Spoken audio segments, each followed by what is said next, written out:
In January 1604, 1604, King James I convened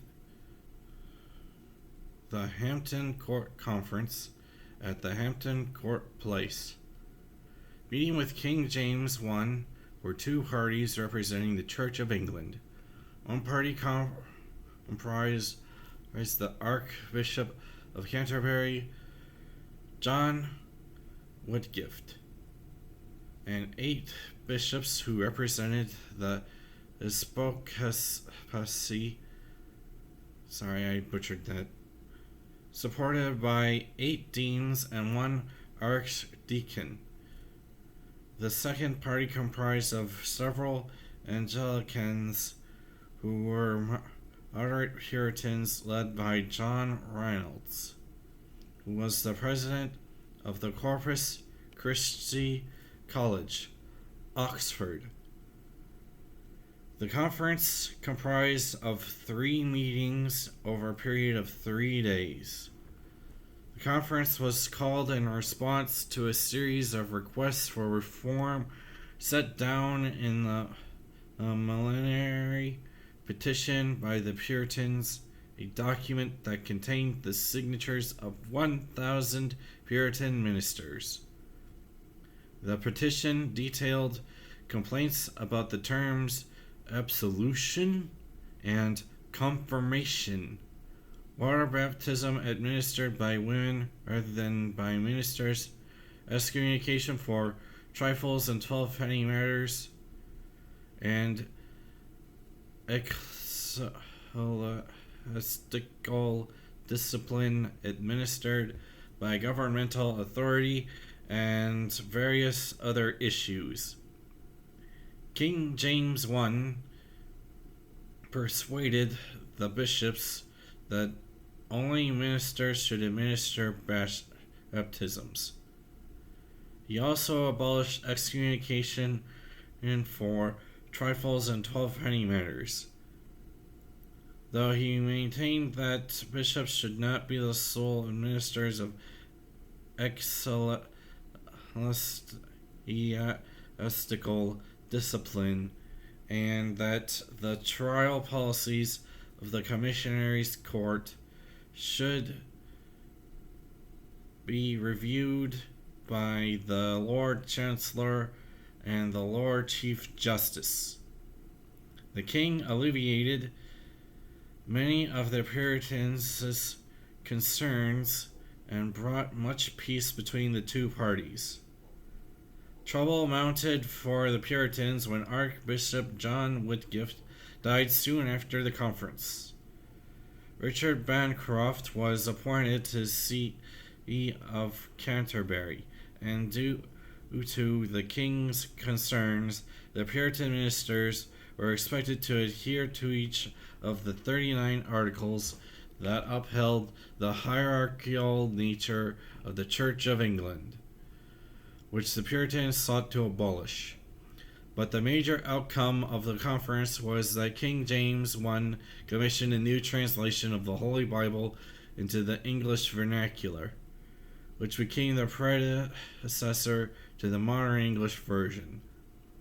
The translation was to be pleasing both to the Episcopacy and to the moderate Puritans, who emphasized that man should be able to study the Holy Bible not only with the help of the ministers but also privately.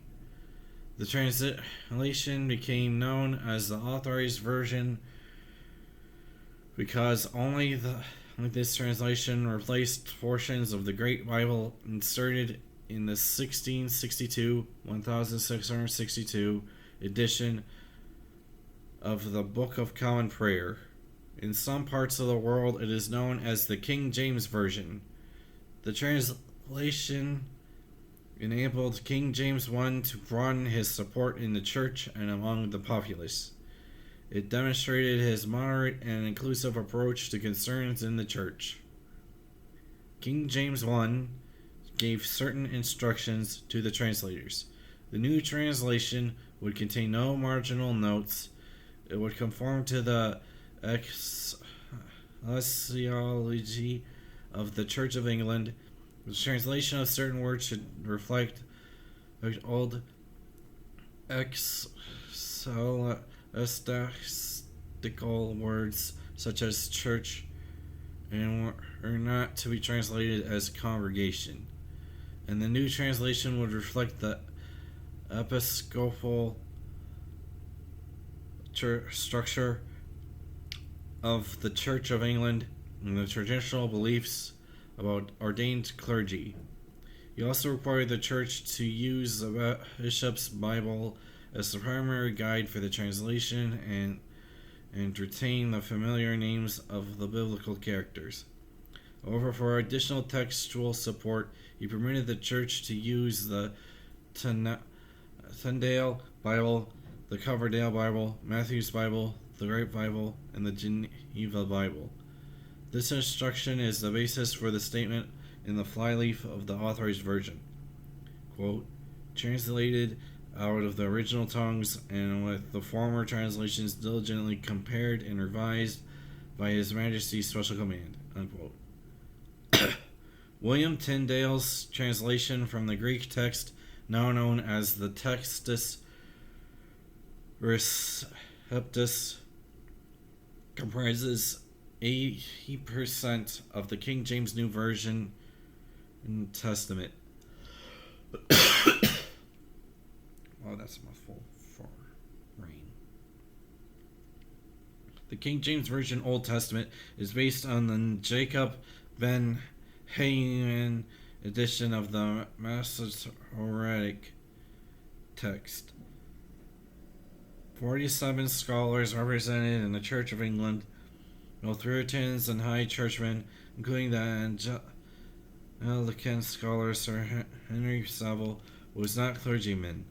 They formed 6 committees, 2 at the University of Oxford, 2 at the University of Cambridge, and 2 at the Collegiate Church of St. Peter, Westminster, popularly known as Westminster Abbey. The King's printer printed 40 unbound copies of the 1602 Bishop's Bible for the committees. This meant that the scholars could record their agreed upon changes in the margins for the printer to insert into the text. The committees were assigned various sections of scriptures. Then they compared their drafts and revised them until they achieved consistency in the translation. The Anglican clergy working on the King James Version stated their purpose, not to make a new translation, but to make a good one better. They also wanted to make the Bible more known and accessible to the people. Thus they produced the King James Version in 1611. That's some of the preface to the reader. Maybe I'll read some more later. It's taking up some time in this video. Anyway, good day.